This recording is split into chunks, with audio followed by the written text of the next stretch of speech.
Hey y'all, we are back with this amazing session. Are we ready for our next session of the day? Because I am, okay? We are here with A16Z, learning about the importance of networking and meaningful connections. So I'm going to pass it over to Justin real quick.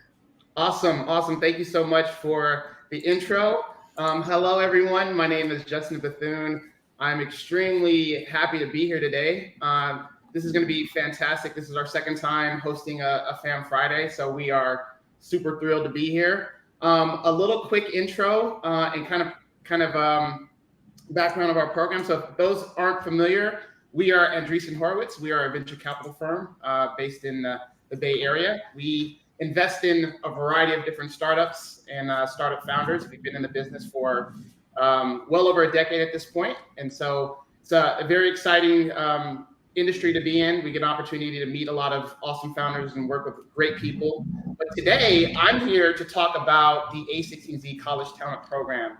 So at the firm, we have a program where we're looking to connect with great students that are studying technical degrees. Our program has been around for about 14 years now, and we've actually seen some amazing stories that come out of our network. And this is, students that have interned at some of our portfolio companies have gone on to start companies, or they've gone on to become heads of, engineering. And so it's an awesome way to kind of stay connected and just kind of be in the industry. Our mission is to really connect students like you wonderful folks to a variety of opportunities within our portfolio. We like to coin ourselves as the gateway to startups. And our firm has a variety of different focus areas as well. So anything from American dynamism, bio and health, consumer, crypto, enterprise companies, fintech companies, games. It really runs the gamut. So I'm excited to be here today to actually bring one of our portfolio companies, Applied Intuition, here.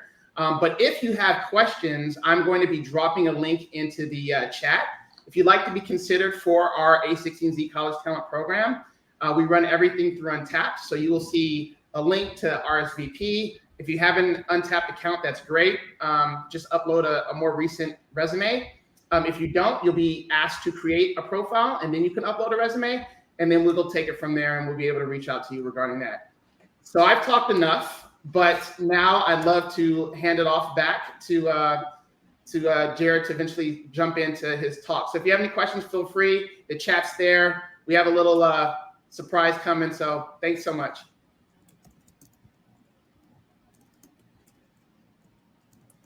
Awesome. Cool. Okay, cool. A little introduction of Jared Boone. Basically, he is originally from Massachusetts, studied computer engineering at Brown, where he interned as a systems architect for a variety of companies and research labs, from a small medical tech startups to the NASA JPL. Throughout college, he gravitated towards smaller and more scrappy efforts as opposed to larger companies. At Applied, he works on simulator architecture and performance for autonomy. Y'all, hope you give all the love. I hope you give them all the love in the chat and the emojis. Enjoy the session. Hey, what's up, everyone? My name is Jared. Thank you, Michelle, for the introduction. Let me share some slides really quick. I got some visuals prepared. I know y'all don't want to just hear me talk for 30 minutes.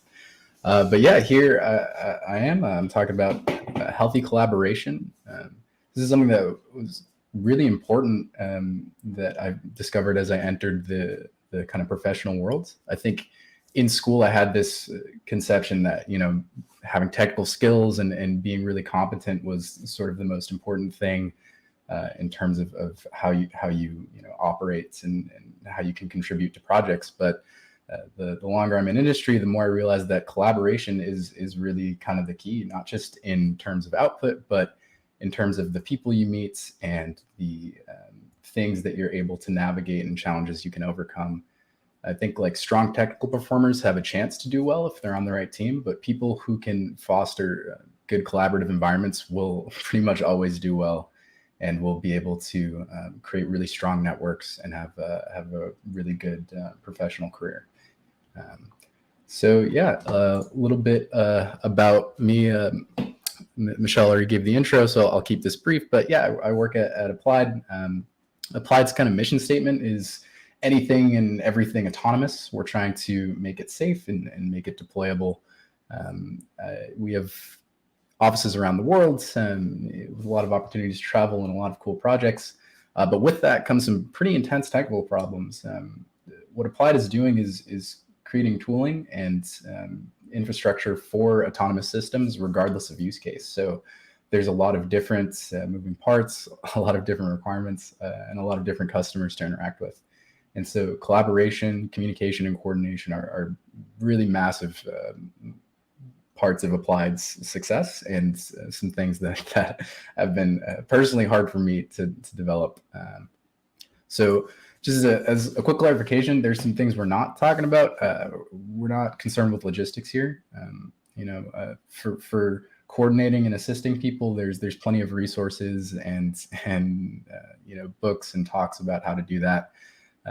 Coordinating is hard and definitely something worth looking into, but it's more of a math problem. There's messengers, issue trackers, different systems and philosophies that people use for that.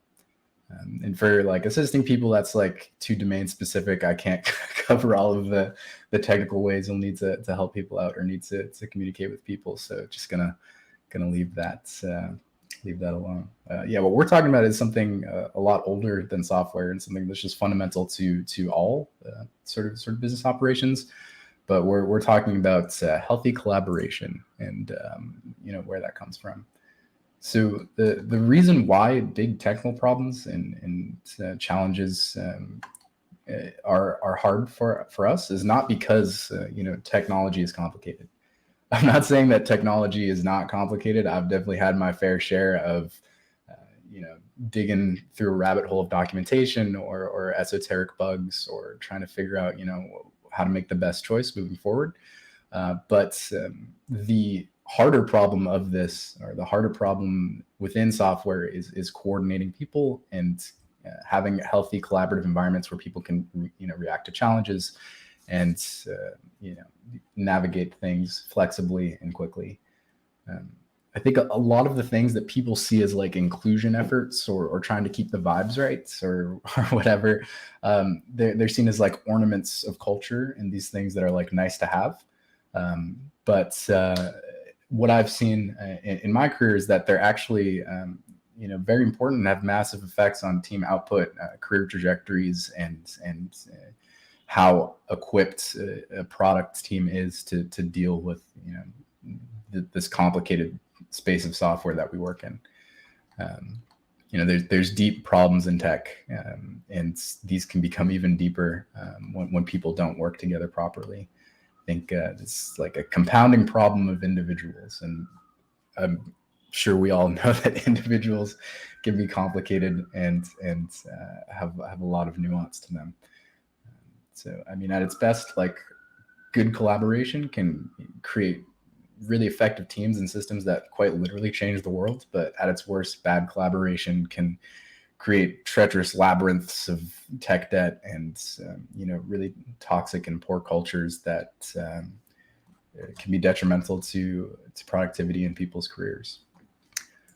So to start off, the unfortunate maybe and kind of corny truth here is you do have to care in an authentic and emotional way.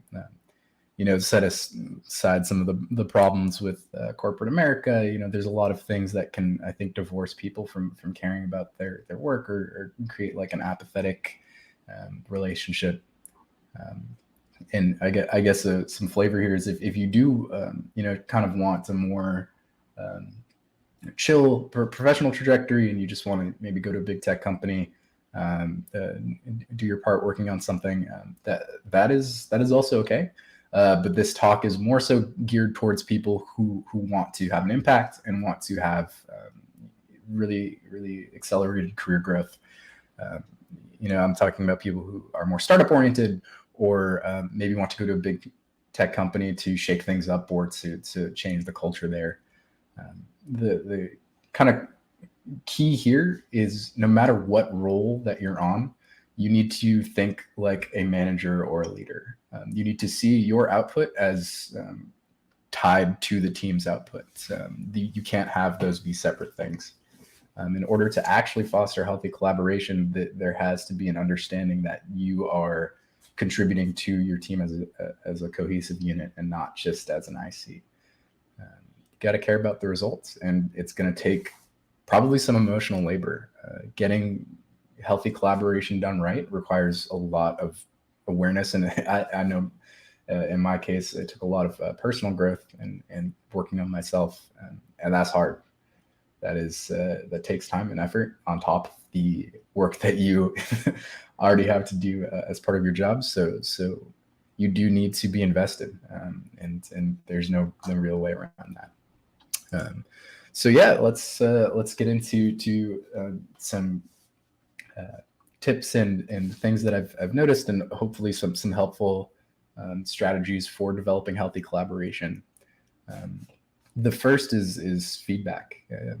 This is something that is kind of really a sensitive topic in corporate America, with performance reviews and people fearing judgment.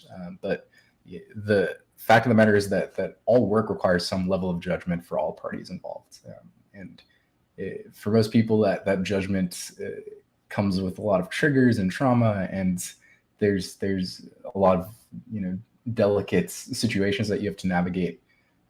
But the fact of the matter is, if you can't make judgments about when something is bad or good, your team can't output its best work. Something that I struggled with when I first joined is like keeping this like air of professionalism and kind of like sugarcoating my feedback, or being afraid to provide feedback because I wasn't sure if it was the correct feedback. And I think that resulted in me just giving a lot of not super substantive feedback, and having pretty limited throughput in the terms of the feedback I was giving. And so people didn't really take my feedback to heart or internalize the things I was trying to say, or take seriously when I was raising flags about things. And so I think a little bit later on, I switched a little bit too much onto the other side of the spectrum and was really curt with my feedback, and definitely I think was too abrasive in the way that I communicated with people. And trying to find that healthy balance is really tough. And in general, everybody, or there is no general rule for how people will respond to, or what is going to be resonant with people in terms of feedback. So one of the strategies that I've found really useful is to always make sure that everybody on your team understands your approach and philosophy to feedback before you give the feedback. If you give feedback in a way that someone interprets negatively and does some sort of emotional damage or has some sort of bad reaction, that can't really be recovered afterwards by you saying like, oh no, like this is just like how I do that. A lot of the ways that people operate is emotional, and you need to preempt that sort of emotional damage that you can do. So yeah, being really upfront is very important. There's this book that I read, which is to some extent, one of those campy management books, but I think out of the campy management books had a lot of really useful insights. This is Radical Candor by Kim Scott. And in this book, she talks a lot about the line between how people interact and how that can range from like manipulative insecurity to kind of reckless and apathetic abandon, where you're damaging people, and navigating this line of like caring personally enough to give authentic feedback, as well as being mindful enough to respect people's boundaries, is a really it's a really tricky balancing act. So recommend you read that book if you're curious and want to know more strategies to deliver good feedback. But yeah, feedback is absolutely the most important part of collaboration. There's no way around it. And if you can't have a culture or a team where feedback is is not only accepted, but like encouraged and a core part of how you interact on a day-to-day basis, then you're doing something wrong. If you're not giving and receiving feedback on a daily basis, then you are needing to, you probably need to adjust something within the way that your team operates. Cool.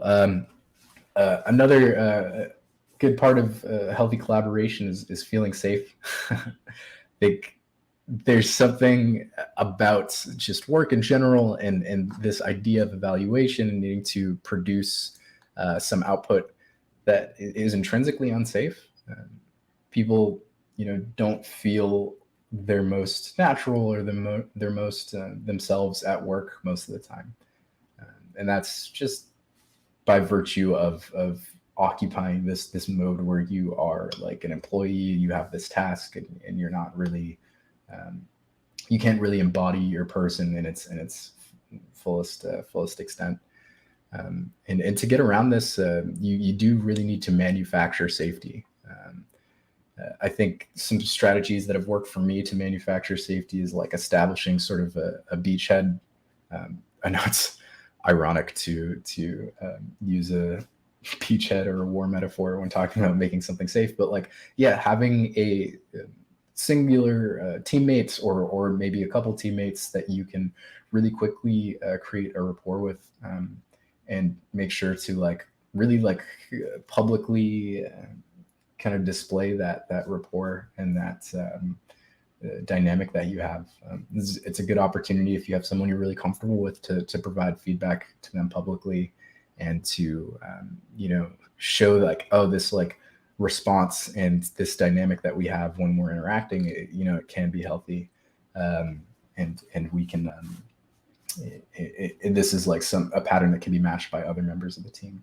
I think even if you're not in a leadership role, having one-on-one weekly or bi-weekly or whatever cadence works for you, meetings with the people on your team, or not meetings, but maybe like casual walks or catching up. There's like a lot of like corporate events that try and create senses of trust and safety by like having people go out.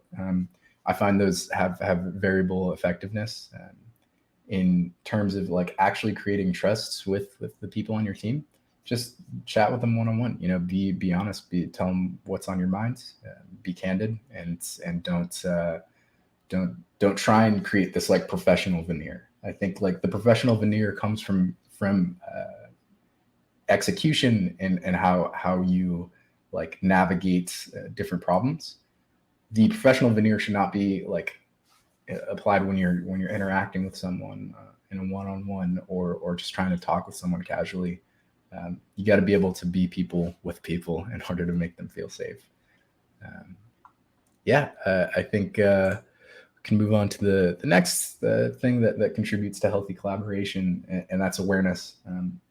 This is maybe the hardest one to actually get right, but essentially, as someone who's trying to foster this collaborative environment, you need to be in touch with yourself and realistic about your own shortcomings, about your triggers, about when you could be emotional and maybe not contribute to a collaborative environment in the most positive way.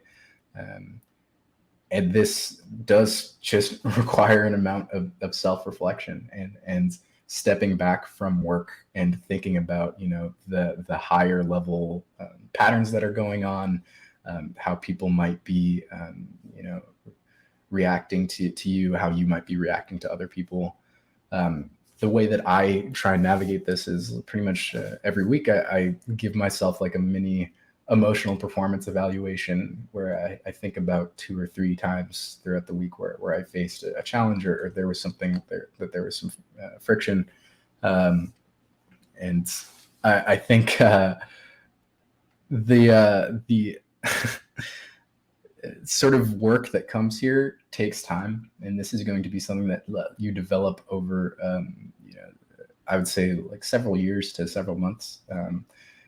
And there's no way to rush this, and you can't just be like, oh, I'm going to account for all of these things that I do wrong in my interactions or that I need to be more aware about. but this really is a process of learning from failures and seeing when you didn't create a good collaborative environment, and when you didn't like communicate properly, and being able to correct from that moving forward. Yeah, cool. And then the last pillar we'll talk about is humility. This one is maybe the easiest one. It's just kind of an ego check. There's obviously a requirement in a healthy collaborative environment for people to all have their voices heard, and for no one person to be too much of like a bully or an aggressor in terms of like how they think work should be done, or how they operate. One thing that I would really like that Applied will say a lot is this idea of strong opinions that are weakly held. You can't be a pushover. You need to have opinions about things, and you need to actively contribute to conversations. If you don't do this and you don't create a pattern of doing this, other people won't do this, and you won't have good collaboration. You won't get the sort of flow of ideas that you need to get.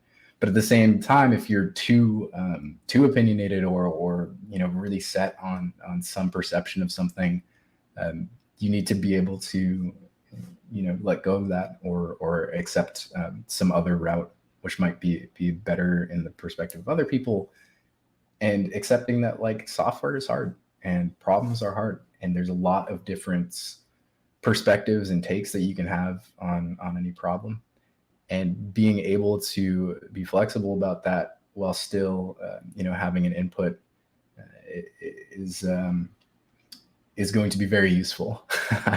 I think another part of this is when you championed for some idea, and someone else or some other group was maybe trying to go for a different route, and then you end up taking the route of the other group and it doesn't work out. That's not that shouldn't be seen as like, oh, like, yeah, I'm validated, I'm always right about this. But that's just like, okay, operationally we went with this and this didn't work out, and here are the reasons why. And kind of like distancing that from like your own like technical competency and your own sort of understanding of things is a great way to frame this and prevent it from becoming frustrating, or prevent you from becoming resentful about certain decisions or how your team is collaborating.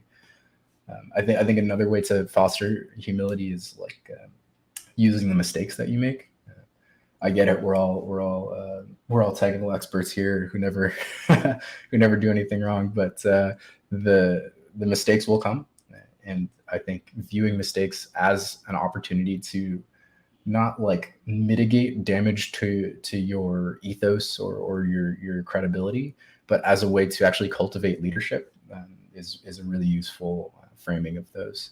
I think anytime I make a mistake, I try and be very public about what went wrong in the decision-making process, and what's kind of it could be done better going forward, and using that as an opportunity to like show people like, oh, I can provide this feedback to myself, and like we don't take mistakes personally here. This is not like something that's attached to your person, but rather just to your work. And having that as like a really public example starts to foster this community of feedback and people not being afraid to have opinions. And I want to qualify all of this with like there is explicit onus on leadership and management to try and do all of these things. But as an IC, you can also contribute to these. You can also be a leader no matter what your sort of role or title is. Your contribution to your team's collaborative culture will always be seen as valuable. And to go with this theme of humility, this idea of credit or who owns the success, or who like is responsible for successes or failures. Indexing on that too much is a way to fail at humility, and a surefire way to ruin healthy collaborative environments. Don't stress too much about that. Obviously, you need to self-advocate, and you need to be aware of when you're not getting recognition that you deserve. But at the same time, the kind of work that you do as someone who's fostering a collaborative environment, that will be recognized regardless of any explicit credit that you're given. People in management positions and people who work with you will see like, okay, yeah, no matter what team they're on, they're producing output, and they're creating this environment where people can react to things. I think there's a lot that goes into this, and again, the strategies that I've talked about here are only really for people who are looking to have high impact and overcome challenges. There's a lot of very structured collaborative environments at large companies where everything is set, and maybe it's not the most healthy collaboration, but it works for what the team needs to do. But yeah, if you're trying to be in a position where you can navigate really hard challenges, fostering collaboration is something that you should focus on even before the technical aspect. Cool, and that's all of the material I had prepared today. Thanks everyone for listening, and apologies that it was maybe a little bit high level at times. I think this topic is tough, and there are no right and wrong answers. But just even being cognizant of it and trying to foster that, I promise you will have a arm and a leg up on some people coming out of school who are more focused on implementation and technical execution. Cool.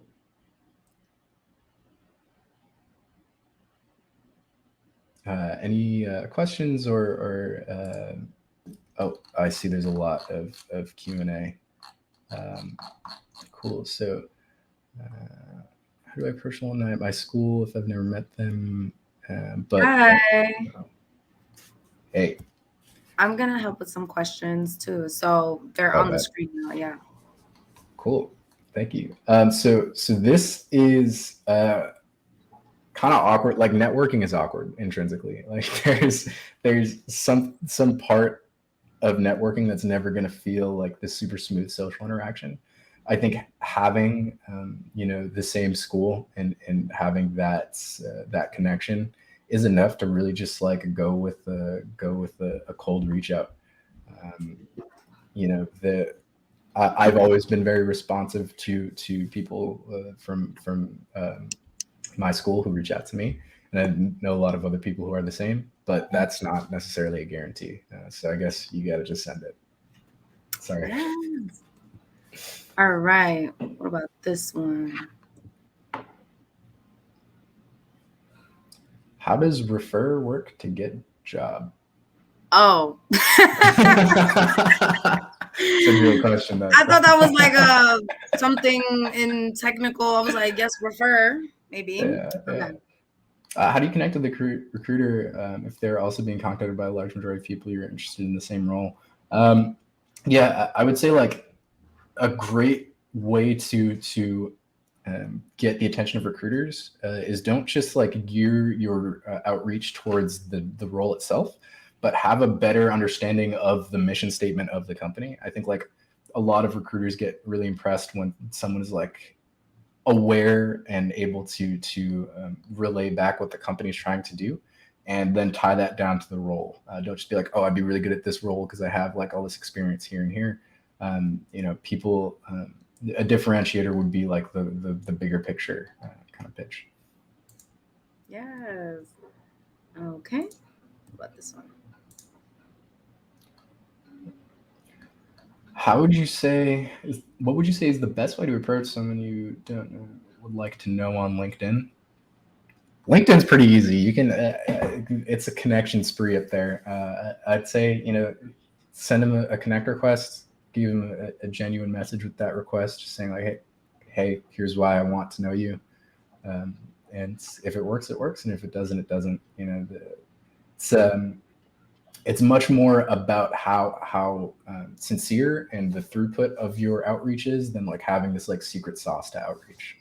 Yeah, I'll add one to that as well. I think approaching people on LinkedIn is very delicate, and I think it really requires thoughtful messaging. And I think it's not always about connecting with someone for a job. I think if you think about wanting to reach out to someone genuinely for maybe some advice on experience, what they've done, their journey, where they've been. I think a lot of times people want to put the job search at the top of the reason why they're reaching out. And I think that for us, for example, at the firm, like we take a really long look at like relationships, the long road for relationships. So it takes time to build rapport. It takes time to build. And so the earlier, the better. Don't force anything. And really think about meaningful ways and what you'd like to learn from that person. Maybe do some research, think about what they've done.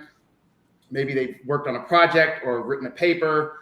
So just try to be really thoughtful on LinkedIn and tailored. And it's always more about quality than it is about the quantity of the messages that you're sending out.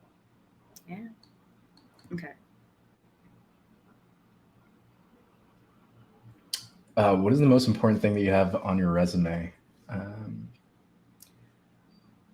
Honestly, like I think that resumes get indexed a little bit too much by people applying. Obviously, you want to reflect your work and make sure people know what your competency is. But having personal projects or a website, I think for technical positions speaks a lot higher volumes than anything you can have on your resume. I would say if you're going to just go with the resume, make sure that like any exceptional indicator that you can is on there. But you also want to filter for relevancy. No one cares if you were in your high school honor society, for instance, but you definitely want to make people aware of maybe awards or events that you've been successful in that aren't necessarily related to the work, but maybe have some adjacent technical component or something. And this is our last one, I believe. In your opinion, how's the landscape of networking and connections evolved over the years?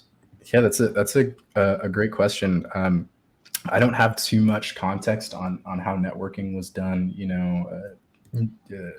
more than 5 or 10 years ago, but with social media and things like LinkedIn and the internet really being this codified way to connect with people and exchange information, I think like having a presence on the internet and having good etiquette for things like LinkedIn is becoming much more crucial to networking than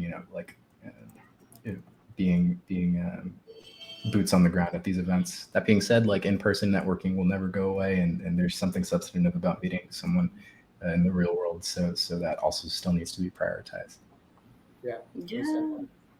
I'd say one other thing too on this question. I think for one, it's changes like Jared was saying, the technology has allowed you to just see the landscape a lot more. Before you go to events and it's like you don't know who's going to be there, you don't know what they do, and so having this visibility that technology allows you to have is, I think, what's really changed. But like we've both been saying, it's really about thoughtfulness and how you want to approach it. Yeah. Thank you so much. Y'all, I want to see all the love in the chat and all the emojis. Thank you so much, Jared. Thank you so much, Justin. Thank you so much, Marielle, as well. What a great time we had. And thank you for answering all of our questions. We're going to get into the giveaway question. So hopefully, I hope you're also seeing all the love coming in through the chat and the emojis. Yeah. We're gonna do the giveaway question. So y'all, are you ready to type? Okay, work. What is the most important part of collaboration?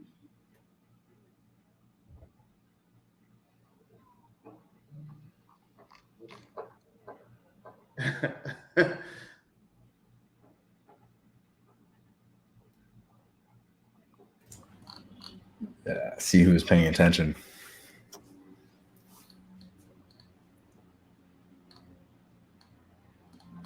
Y'all, is giving. I'll go expert. Like, what's going on? Okay. Okay, we have someone that is close, but the answer was you have to care. You must have to care. So the person who got the closest was Abel. Congratulations to you. Not someone just wrote it right now. No. Okay, Abel Hernandez. Shout out to you. The Color Stack team will be reaching out next week about any giveaway prizes. For now, thank you so much once again to the A16Z team. I hope, let's give them one more round of applause and love in the chat, please and thank you. Can I say one quick thing? I know there's been, thank you all for checking in as well. I wanted to make one small caveat. So for those that don't have an Untapped account, you'll probably get an email that says verify your account. So that's the next steps that you would need to do to kind of create your account to upload your resume. And then I'm going to send out a recap email to everyone that's checked in to give you a couple days to kind of get your profile, all set up. And then we'll start looking over everyone's resumes for our College Talent Network. Awesome. Thanks, everyone. Thank you so much, y'all. We are so excited. Thank you so much. We're going to keep the day going. Are we hype? Are we excited? Fam Friday, let's keep it going. Right now, we're going to go into a short roundtable sessions in the lounge space. And up next at 3 p.m., we will be with MasterCard learning more about technical interview prep. I will see you there.